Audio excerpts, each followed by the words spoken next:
Welcome students to my YouTube channel and our lecture playlist of RPSC program or programmer online preparation. So आज हमारा topic है binary relation. ये normalization form में ही हम आगे extend कर रहे हैं। कल हमने सारे नॉर्मल फॉर्म्स जो है 1NF से BCNF तक के उनको डिस्कस किया था और उनके न्यूमेरिकल्स हमने कुछ सॉल्व किए थे। उसी में ही आगे हम जो है वो पढ़ने वाले हैं आज बाइनरी रिलेशन। कोई रिलेशन बाइनरी कब कहलाता है? जब वो रिलेशन होता है with two attributes. A relation with two attributes it's called a binary relation. So अगर इस तरीके का कोई रिलेशन होता है तो उसकी हाईएस्ट नॉर्मल फॉर्म क्या होगी? That we have to find out. Suppose अब R ऑफ ए बी है, ठीक है, ये बाइनरी रिलेशन है। इसकी पॉसिबल फंक्शनल डिपेंडेंसीज क्या हो सकती है? एक पॉसिबिलिटी तो हो सकती है A टेंड्स टू B, दूसरी पॉसिबिलिटी हो सकती है B टेंड्स टू A, तीसरी हो सकती है A tends to B and B tends to A, और लास्ट होगी no non trivial. Non trivial मतलब ये सेम ही चीज होगी ना, इससे अगर 0 0 बोले, इसको 0 माने और इसे 1 माने, तो या तो ये हो सकती है पॉसिबिलिटी, या फिर 0 0 होगी, 1 0 होगी और 1 1 होगी, ठीक है। तो उस केस में A टेंड्स टू B होगा तो हमारी कैंडिडेट की हो जाएगी A, तो उस B टेंड्स टू A में कैंडिडेट की हो जाएगी B। A tends to B and B tends to A, दोनों केस में A और B दोनों ही कैंडिडेट की हो जाएंगी। और अगर कोई भी नॉन ट्रिवियल फंक्शनल डिपेंडेंसी है तो उस केस में कैंडिडेट की हो जाएगी आपकी AB। तो यहाँ देखो, क्योंकि A अगर कैंडिडेट की है और आप यहाँ फंक्शनल डिपेंडेंसी को देखो तो ये BCNF में डेफिनेटली रहेगा। क्यों? क्योंकि यहाँ पे जो कैंडिडेट की लेफ्ट हैंड साइड में जो आ रहा है वो कैंडिडेट की है और कैंडिडेट की ही सुपर की होती है और यही हमारी BCNF की कंडीशन होती है। इसी तरीके से अगर सेकंड के लिए देखो तो B आपकी सुपर की है और B आपके फंक्शनल डिपेंडेंसी में भी आ रही है, इसलिए ये भी BCNF में होगा। थर्ड है आपकी A और B सुपर की है और यहाँ पे A और B ही लेफ्ट साइड में आ रही है आपके एज अ सुपर की, तो ये भी आपका BCNF में होगा। लास्ट है आपका no non trivial functional dependency, तो उस केस में आपकी ए बी ही रहेगी और एवरी ट्रिवियल फंक्शन, अगर कोई trivial non trivial functional dependency है ही नहीं तो ट्रिवियल फंक्शनल डिपेंडेंसी तो कभी भी रिडंडेंसी क्रिएट करती ही नहीं है, तो उस केस में ये भी हमेशा BCNF में होगा। What it means your binary relation is in BCNF। तो देखो इसके बाद क्या है, नेक्स्ट क्वेश्चन क्या है, relational schema R with only simple candidate key. अगर ये कह रहा है कि कोई रिलेशनल स्कीमा है R जो इसकी हमेशा एक सिंपल कैंडिडेट की है, एक ही कैंडिडेट की है और वो भी सिंपल कैंडिडेट की है, तो उस केस में क्या होगा? 1NF but may not 2NF, 2NF but may not 3NF, and third option is 3NF but may not BCNF, and last is BCNF। अब देखो सिर्फ सिंगल कैंडिडेट की है, लेकिन उस केस में फंक्शनल डिपेंडेंसीज तो ऐसी आ सकती है जिसमें जो लेफ्ट हैंड साइड है वहां पे या तो कोई प्राइम एट्रीब्यूट आए या फिर कोई नॉन प्राइम एट्रीब्यूट आए। सॉरी, प्राइम एट्रीब्यूट तो आएगा ही नहीं, है ना? Okay, my mistake, sorry. इस केस में क्या होगा,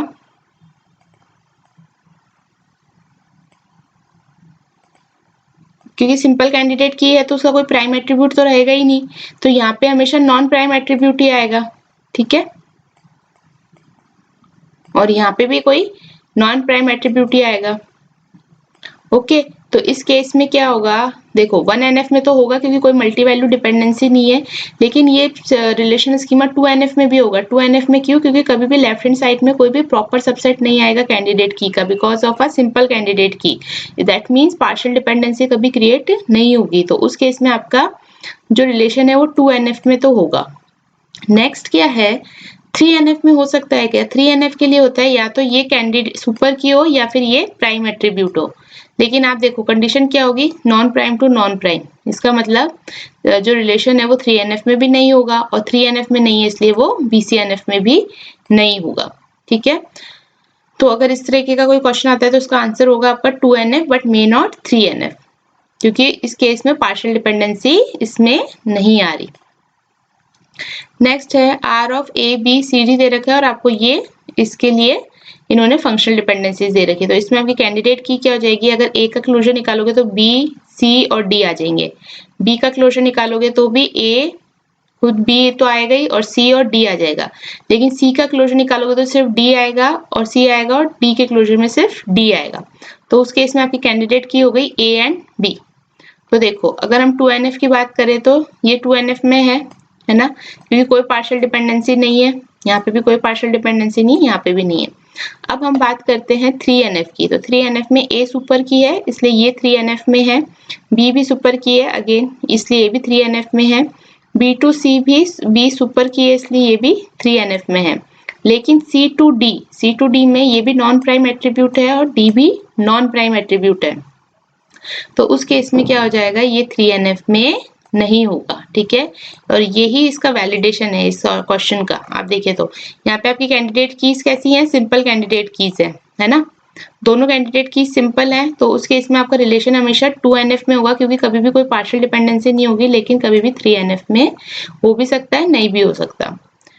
इसी तरीके से relational schema R consist only prime attributes. ठीक है, कोई रिलेशनल स्कीमा आर है जिसके अंदर हमेशा प्राइम एट्रीब्यूट्स ही आ रहे हैं। ठीक है, लेफ्ट हैंड साइड में भी आ रहे हैं और राइट हैंड साइड में भी।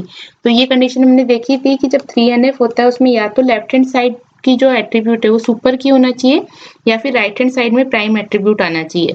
तो इसमें क्या कह रहे हैं कि relational schema R consist only prime attribute, तो इस केस में क्या हो जाएगा, आपका रिलेशन 3NF में तो होगा लेकिन BCNF में नहीं होगा। इसका आप एग्जाम्पल ये देख सकते हैं, सपोज R ऑफ ABC है और ये आपकी फंक्शनल डिपेंडेंसीज है, तो इसके लिए कैंडिडेट की क्या हो जाएगी, AB भी कैंडिडेट की हो जाएगी एक तो। ठीक है, क्योंकि AB का क्लोजर निकालोगे तो ABC आएगा और B एंड C का क्लोजर निकालोगे तो भी ABC आ जाएगा, क्योंकि C टेंड्स टू A है और B और C ट्रिवियल फंक्शनल डिपेंडेंसीज से आ जाएंगी। तो ये हो गई आपकी AB एंड BC। अब देखो प्राइम एट्रीब्यूट्स क्या क्या है इसमें, AB है प्राइम एट्रीब्यूट, देन B भी एक प्राइम एट्रीब्यूट है और C भी एक प्राइम एट्रीब्यूट है। ठीक है, ये तीनों ही प्राइम एट्रीब्यूट है और यहाँ पे आप देखो हमेशा आपके लेफ्ट हैंड साइड हो चाहे राइट हैंड साइड, हमेशा सिर्फ प्राइम एट्रीब्यूट्स ही आ रहे हैं। ठीक है, तो उस केस में ये कौन सी कंडीशन को सेटिस्फाई करेगा, 3NF की कंडीशन को सेटिस्फाई करेगा। लेकिन BCNF क्यों नहीं होगा, क्योंकि C टेंड्स टू A है but C is not a super key, that's why it is not in a BCNF। ये हो गया। इसके बाद नेक्स्ट देखते हैं क्या है, relation R is in 3NF only simple candidate key exist in R which is true that R sometimes BCNF but not always. Okay, R is always in BCNF, R is not in BCNF for any case and none। ये चार options दे रखे हैं और question दे रखा है आपको relation R जो है ऑलरेडी 3NF में है। ठीक है, ऑलरेडी 3NF में है और उसकी जो कैंडिडेट की है वो सिंपल कैंडिडेट की है। ठीक है, तो उस केस में क्या होगा, आपका जो रिलेशन R है वो हमेशा BCNF में भी होगा, क्योंकि अगर कोई 3NF के अंदर रिलेशन में कोई एक सिंपल कैंडिडेट की अवेलेबल है तो वो कैंडिडेट की किसी सारी वैल्यूज को यूनिकली डिटरमाइन करेगी और उस केस में क्या होगा, आपकी वो कैंडिडेट की प्रेजेंट होगी आपके रिलेशन में, इसलिए वो BCNF में भी होगी। Okay, relation 3NF but not BCNF means there exists some non-trivial dependency। अगर आपका कोई रिलेशन 3NF में है लेकिन अगर वो BCNF में नहीं है, इसका मतलब आपके रिलेशनल स्कीमा में कोई नॉन ट्रिवियल डिपेंडेंसी एग्जिस्ट कर रही है। जैसे यहाँ पे आप देखो, यहाँ आपका रिलेशन 3NF में था लेकिन BCNF में नहीं था। क्यों? क्योंकि ये जो फंक्शनल डिपेंडेंसी है ये आपकी कैसी है, नॉन ट्रिवियल फंक्शनल डिपेंडेंसी है। Okay, now next topic is decomposition into normal form. मतलब कोई रिलेशनल स्कीमा आपको दे रखा है, उसकी फंक्शनल डिपेंडेंसीज दे रखी है, अब आपको अकॉर्डिंग टू रिक्वायरमेंट आपको उस रिलेशनल स्कीमा को डीकम्पोज करना है नॉर्मल फॉर्म में, आइदर 1NF 2NF और 3NF। तो सेम चीज है, अब आपको स्कीमा दे रखा है लेकिन आपको ये नहीं बताना है उसमें कि वो 1NF में है या 2NF में। आपको उस रिलेशनल स्कीमा को ब्रेक करना है ताकि वो किसी नॉर्मल फॉर्म में आ सके। तो अब जैसे देखो, यहाँ मैं एग्जांपल से समझाती हूँ तो अच्छे से एक्सप्लेन होगा। हमें एक रिलेशनल स्कीमा दे रखा है आज, इसके एट्रीब्यूट्स हैं A B C D E and F। तो A से आपको ये डिटरमाइन हो रहा है, B C से ये हो रहा है, B से ये हो रहा है और D से ये हो रहा है। अगर आप इसकी कैंडिडेट की देखो तो क्या आ जाएगी, एक तो A आ जाएगी और दूसरी आ जाएगी BC, क्योंकि BC से भी आपको सारे एट्रीब्यूट्स मिल रहे हैं और A से भी आपको सारे एट्रीब्यूट्स मिल रहे हैं। तो ये आपकी कैंडिडेट कीज आ जाएंगी। अब इसका हम करते हैं डीकम्पोजिशन। डीकम्पोजिशन से लेट्स से हमने किया एक R1 रिलेशन लिया और एक R2 लिया। R1 में आ रहा है आपका A, B, C, D and F और R2 में हमने लिया है B to E। तो एक तो ये वाला फंक्शनल डिपेंडेंसी तो इसमें आ जाएगी B tends to E। R1 में कौन सी आ जाएगी A tends to B, C, D and F। E नहीं आएगी क्योंकि E हमने R2 रिलेशनल स्कीमा में ली है। इसी तरीके से BC को लेंगे तो इसमें आ जाएगी आपकी A, D and F। Okay, next आपकी क्योंकि D और F भी इसके अंदर है इसलिए ये वाली भी डिपेंडेंसी आपकी आ जाएगी R1 स्कीमा में। अब यहाँ पे अगर आप देखें, ठीक है, यहाँ पे क्या हो रहा है, अब आपकी कैंडिडेट कीज क्या है, एक तो है B और यहाँ पे कैंडिडेट कीज क्या है A एंड BC। ठीक है, दो कैंडिडेट्स की हैं। अब हमें देखना है कि यहाँ पे क्या ये डिपेंडेंसी प्रिजर्व कर रहा है। डिपेंडेंसी प्रिजर्व का मतलब है जब आप R1 यूनियन R2 करो तो यहाँ पे ये सारी फंक्शनल डिपेंडेंसीज को कवर करे। दूसरा है कि क्या ये लॉसलेस है। लॉसलेस का मैंने शॉर्ट ट्रिक बताया था, R1 रिलेशन स्कीमा और R2 रिलेशन स्कीमा का इंटरसेक्शन ले लें, जो भी कॉमन एट्रीब्यूट आता है। यहाँ पे क्या कॉमन एट्रीब्यूट आ रहा है B। अगर ये कॉमन एट्रीब्यूट किसी भी रिलेशन स्कीमा की सुपर की है तो आपका रिलेशन हमेशा लॉसलेस होगा। अब यहाँ पे आप B को देखें तो B जो है R2 की कैंडिडेट की भी है और सुपर की भी है, इसलिए आपका लॉसलेस भी होगा और डिपेंडेंसी प्रिजर्व तो हो ही रही क्योंकि सारे जो आप फंक्शनल डिपेंडेंसीज को मर्ज कर रहे हो वो इनको कवर कर रही है जो ओरिजिनल फंक्शनल डिपेंडेंसी है। और यहाँ पे नेक्स्ट अब हम चेक करेंगे, मल्टी वैल्यूड एट्रीब्यूट नहीं है इसलिए रिलेशनल स्कीमा 1NF में है। हमें चेक करना है कि जो हमने डिकम्पोजिशन किया है क्या ये 2NF में है। 2NF में देखने के लिए हम देख लेंगे कि कोई भी पार्शियल डिपेंडेंसी नहीं आनी चाहिए। तो देखो R2 में तो कोई भी पार्शियल डिपेंडेंसी नहीं है ना, B टेंस टू E हुआ। ठीक है, B खुद ही कैंडिडेट की है इसलिए कोई पार्शियल डिपेंडेंसी नहीं है। अगर आप यहाँ पे चेक करो तो A एंड B से आपका कैंडिडेट की है और सुपर की भी है, तो ये कोई पार्शियल डिपेंडेंसी नहीं है इसमें क्योंकि कोई प्रॉपर सबसेट नहीं है। B एंड C वाले में भी कोई प्रॉपर सबसेट नहीं है। और D टेंस टू F तो वैसे भी नॉन ट्रिवियल फंक्शनल डिपेंडेंसी है जिसमें नॉन प्राइम एट्रीब्यूट ही डिटरमाइन कर रहा है नॉन प्राइम को, इसलिए इसमें भी कोई पार्शियल डिपेंडेंसी नहीं है। इसलिए ये किस में हो जाएगा, आपका डिकम्पोजिशन 2NF में हो जाएगा। लेकिन क्या ये डिकम्पोजिशन आपका 3NF में भी है? तो देखो अगर आप R2 रिलेशन की बात करते हो तो ये तो 3NF में है, लेकिन जो R1 है उसमें ये फर्स्ट फंक्शनल डिपेंडेंसी और सेकंड तो 3NF में, क्योंकि दोनों क्या है आपके सुपर की है। लेकिन जो थर्ड फंक्शनल डिपेंडेंसी है सॉरी, जो थर्ड फंक्शनल डिपेंडेंसी है उसमें क्या है आपके ये नॉन प्राइम एट्रीब्यूट है या फिर ये सुपर की नहीं है D, और जो राइट हैंड साइड पे F है वो आपका एक नॉन प्राइम एट्रीब्यूट है, इसलिए इस केस में ये 3NF में नहीं है। अब हमें क्या करना है, हम इसको और फर्दरली डिकम्पोज करेंगे ताकि हमारा जो रिलेशनल स्कीमा है वो 3NF में हो जाए। तो जो फंक्शनल डिपेंडेंसी आपकी वायलेट कर रही है रूल्स को 3NF के लिए, उसको हम एक नए रिलेशनल स्कीमा में ब्रेक कर देंगे। तो हमने R1 से एक रिलेशनल स्कीमा बना लिया R11 और एक बना लिया R12।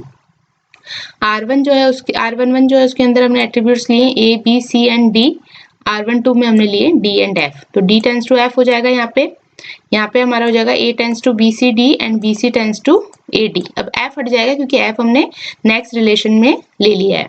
तो इस केस में आप देखो A भी सुपर की है और BC भी सुपर की है, तो ये 3NF में है।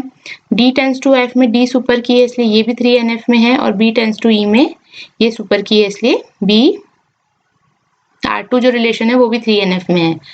अब आप चेक करें कि क्या ये BCNF में है। BCNF के लिए क्या होता है, जो लेफ्ट हैंड साइड है x टेंस टू y में x must be a super की, इसमें x सुपर की है, यस, तो ये BCNF में है। इसी तरीके से D टेंस टू F में D सुपर की है इसलिए ये भी BCNF में है। और R11 की बात करें तो A टेंस टू BCD ये भी सुपर की है और BC टेंस टू AD में BC भी सुपर की है, इसलिए ये सारे जो हमने डिकम्पोजिशन किए हैं ये BCNF में भी है, 3NF में भी है, और ये लॉसलेस जॉइंट भी यहाँ पे सेटिस्फाई हो रहा है सिचुएशन और डिपेंडेंसी प्रिजर्व भी हो रही है। इसी तरीके से आप देखिए ये नेक्स्ट क्वेश्चन है, यहाँ पे भी again A B C D E F अपने के एट्रीब्यूट्स हैं और ये हमारी जो है फंक्शनल डिपेंडेंसीज है। ये क्वेश्चन सेम ही है लेकिन अब हम इसके अंदर इसमें जैसे ये क्वेश्चन अपना वही कि हमें डिकम्पोजिशन ही करना है, लेकिन अब इसके अंदर हमारी फंक्शनल डिपेंडेंसी थोड़ी डिफरेंट है, एट्रीब्यूट्स इसमें यही है A B C D E F। ठीक है, अब सबसे पहले अगर आप इस रिलेशन स्कीमा को देखें तो ये क्या है, ए बी टेंस टू सी, यहाँ पे कैंडिडेट की क्या है सबसे पहले वो चेक करेंगे। तो ए बी है जो कैंडिडेट की है, लेकिन इसकी प्राइम एट्रीब्यूट्स क्या हो जाएंगे, क्योंकि अगर ए बी कैंडिडेट की है तो ए एंड बी ये इसकी प्रॉपर सबसेट या फिर आप प्राइम एट्रीब्यूट कुछ भी कह लें वो हो जाएंगे। तो उस केस में आप अगर इस वाली फंक्शनल डिपेंडेंसी को देखें, B tends to E, B tends to E में क्या हो गया, पार्शियल डिपेंडेंसी आ रही है क्योंकि बी जो है प्रॉपर सबसेट है और ई जो है नॉन प्राइम एट्रीब्यूट है। तो यहाँ आपकी आ रही है पार्शियल डिपेंडेंसी, और पार्शियल डिपेंडेंसी की वजह से आपका जो रिलेशनल स्कीमा है वो 2NF में नहीं है। तो 2NF में लाने के लिए हमें इसे डीकम्पोज करना होगा। तो जो पार्शियल ये कंडीशन को वायलेट कर रहा है इसको हमने एक नए रिलेशन में डाल दिया। तो यहाँ पे हमने बी ई और एफ को ये एक रिलेशनल स्कीमा बना दिया R2, और यहाँ पे एक रिलेशनल स्कीमा बना दिया R1। R1 में हमने ले लिया A B C and D, और यहाँ ले लिया हमने B E F। This is the combination, you have to identify कि भाई कौन से कहाँ पे रूल्स वायलेट हो रहे हैं, वहाँ पे आपको रिलेशनल स्कीमा को डिकम्पोज करना है। तो यहाँ पे कुछ फंक्शनल डिपेंडेंसीज आ जाएंगी like A B tends to C and C tends to D, और B E F में आ जाएगी आपकी B tends to E and E tends to F। इस केस में आपका कैंडिडेट की हो जाएगी B, और इस केस में आपकी कैंडिडेट की हो जाएगी A B, क्योंकि A B tends to C and C tends to D, so A B also tends to D। अब आप यहाँ पे अगर देखें तो ये लॉसलेस ज्वाइन हो रहा है क्या, उसके लिए हम चेक करेंगे इस पे इंटरसेक्शन। तो इंटरसेक्शन में B एक आपका कॉमन एट्रीब्यूट आ रहा है और B जो है रिलेशन 2 का सुपर की है, इसलिए ये लॉसलेस ज्वाइन तो है। डिपेंडेंसी प्रिजर्व के लिए आप देख सकते हैं कि सारी जो फंक्शनल डिपेंडेंसीज है वो कवर हो रही है हमारी डीकम्पोज रिलेशंस में, इसलिए डिपेंडेंसी प्रिजर्व भी है। नेक्स्ट हमें चेक करना है पार्शियल डिपेंडेंसी। तो देखो यहाँ पे A और B एट्रीब्यूट्स हैं प्राइम एट्रीब्यूट्स, तो यहाँ पे कोई भी पार्शियल डिपेंडेंसी नहीं है क्योंकि C टेंस टू D जो है non prime to non prime है। इसी तरीके से यहाँ पे भी E टेंस टू F जो है वो non prime to non prime है, इसलिए ये भी कोई पार्शियल डिपेंडेंसी क्रिएट नहीं कर रहा। दैट मीन्स योर जो ये आपने रिलेशन डिकम्पोजिशन किया है ये आपका 2NF में भी है। ओके, इसका मतलब आप कैसे फाइंड आउट कर पाओगे कि कोई भी रिलेशनल स्कीमा जो है वो 2NF में है या नहीं, अगर जो फंक्शनल डिपेंडेंसीज है उनमें कोई भी पार्शियल डिपेंडेंसीज नहीं होनी चाहिए और नॉन की टू नॉन की होना चाहिए अगर कोई भी और फंक्शनल डिपेंडेंसीज होती हैं तो।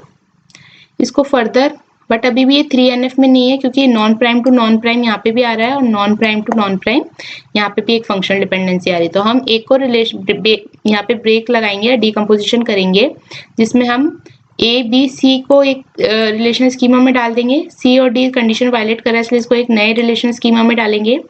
एक में B और E को डाल देंगे रिलेशन स्कीमा में, और E और F क्योंकि कंडीशन को वायलेट कर रहे हैं ये वाली फंक्शनल डिपेंडेंसी, इसलिए इसको भी नए रिलेशन स्कीमा में डाल देंगे। अब जो आप देख रहे हैं वो आपकी क्या बन रहे हैं यहाँ पे सिचुएशन, क्योंकि देखो सभी सुपर कीज हैं और सभी फंक्शनल डिपेंडेंसीज में लेफ्ट हैंड साइड में सुपर कीज आ रही है, इसलिए इस तरीके की सिचुएशन में ये रिलेशनल स्कीमा 3NF में भी है और BCNF में भी है, प्लस लॉसलेस जॉइन भी हो रहा है और डिपेंडेंसी प्रिजर्व भी हो रही है। दैट मीन्स यहाँ पे आपका relational schema BCNF highest normal form achieve कर रहा है। तो अब आप यहाँ पे देख सकते हैं जितने नंबर ऑफ डीकम्पोजिशन ज्यादा होंगे उतना आप हायर नॉर्मल फॉर्म पे जा पाएंगे। तो हमने जैसे पहले 2 टेबल बनाई थी तो हम 2NF तक अचीव कर पा रहे थे, अगर हमने इसमें इसको और आगे फर्दर ब्रेक करके 4 टेबल्स कन्वर्ट करी तो हमारे 3NF भी अचीव हो गया और BCNF भी अचीव हो गया, यानी कि मोर number of tables less number of redundancy. इसी तरीके से ये क्वेश्चन भी है।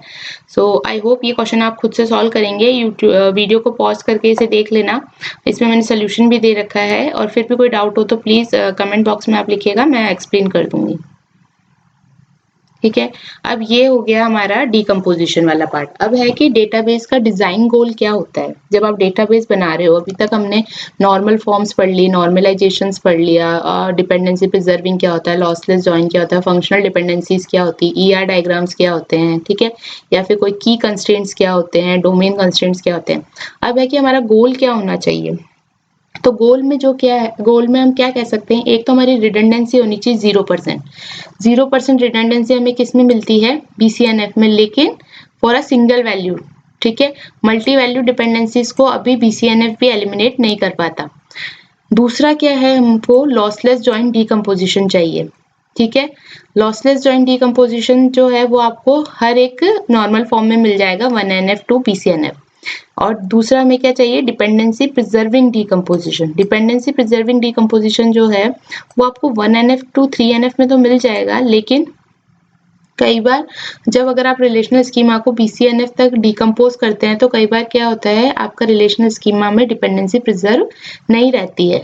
ठीक है, इट इज अ मे और may not case, that's why हम प्रेफर करते हैं कि हम हमारे रिलेशनल स्कीमा को 3NF के अंदर डिकम्पोज कर पाए। ओके, जैसे आप यहाँ पे देखिए एक रिलेशन दे रखा है R of ABCD, which of the following functional dependency of R not possible to decompose, lossless join, dependency preserving and BCNF decomposition। तो यहाँ पे अगर आप देखिए जैसे फर्स्ट जो दे रखा है यहाँ पे वो तो क्या है, A tends to B tends to C and C tends to D। यहाँ पे तो आप सिंपल क्या करो, एक रिलेशनल स्कीमा AB का बना लो, एक BC का और एक CD का। तो ये देखो A tends to B इसमें आ जाएगी, B tends to C आपकी BC रिलेशन में आ जाएगी और C tends to D CD relation में आ जाएगी। ठीक है, तो ये तो सुपर कीज हैं तीनों, A B और C, ये तीनों इस रिलेशन स्कीमा की सुपर की है, तो ये तो BCNF में भी है। और अगर आप किसी को भी इंटरसेक्ट करते हो तो ये लॉसलेस जॉइन भी बना रहा है और डिपेंडेंसी भी प्रिजर्व हो रही है, क्योंकि देखो A tends to B, B tends to C और C टेंड्स टू D तीनों ही आ रही है, तो डिपेंडेंसी भी प्रिजर्व हो रही है। दूसरा ऑप्शन है आपका AB tends to C and C tends to D। इसको मैं ब्रेक करती हूँ A B C और C D में। तो यहाँ पे आप देखिए A B भी सुपर की है और C भी सुपर की है, अगर इनका इंटरसेक्शन लो तो वो आएगा C, और C जो है सुपर की है आपकी इस रिलेशनल स्कीमा की, ये लॉसलेस भी है। और AB टेंड्स टू C और C टेंड्स टू D, दो फंक्शनल डिपेंडेंसी और दोनों ही कवर हो रही है, इसलिए डिपेंडेंसी प्रिजर्व भी है। तो ये भी तीनों कंडीशन को सेटिस्फाई कर रहा है। हमें चेक करना है कौन से में पॉसिबल नहीं है। C जो है उसके अंदर तो एक ही सिंगल फंक्शनल डिपेंडेंसी है जो भी है A टेंड्स टू BCD। इसको आपको आगे और फर्दर ब्रेक करने की जरूरत है ही नहीं, सिंपल से कैंडिडेट की है इसके अंदर, तो ये तो BCNF में हो गई और इसमें कोई फर्दर डिकम्पोजिशन की रिक्वायरमेंट नहीं है, इसलिए लॉसलेस जॉइन और डिपेंडेंसी प्रिजर्व भी रहेगी। अब है आपका D, अगर हम ऑप्शन देखें तो हमने किया है AB टेंड्स टू C है, C टेंड्स टू D है और D टेंड्स टू E है। Let it divide with ABC CD and AD। तो AD वाले में तो D टेंड्स टू A आ जाएगा, CD में C टेंड्स टू D आ जाएगा, ABC में क्या आ जाएगा, AB टेंड्स टू C, और क्योंकि C टेंड्स टू D और D टेंड्स टू A है इसलिए C टेंड्स टू AB आ जाएगा इसके अंदर। अब देखो यहाँ पे अगर आप देखें, यहाँ पे आपकी डिपेंडेंसी तो प्रिजर्व हो रही है क्योंकि आपके सारे फंक्शनल डिपेंडेंसीज इसके अंदर कवर हो रही है, लेकिन ये वाली जो रिलेशनल स्कीमा डिकम्पोजिशन है वो BCNF में नहीं है। क्यों? Due to this C tends to A। C tends to A में C सुपर की नहीं है, यहाँ पे सुपर की AB है, इसलिए ये BCNF में नहीं है। इस वजह से ये कंडीशन वायलेट हो रही है, इसलिए हम इसको फर्दर ब्रेक करेंगे। तो फर्दर हमने इसको ब्रेक करा AC और यहाँ पे एक और दूसरा लिया B एंड C को।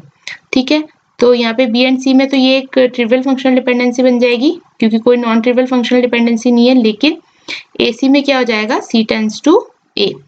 अब आप देखिए ये फंक्शनल ये जो रिलेशनल स्कीमा ब्रेक किया है ये हमारा BCNF में तो है ना, तो D और यहाँ पे आ जाएगा D टेंड्स टू A।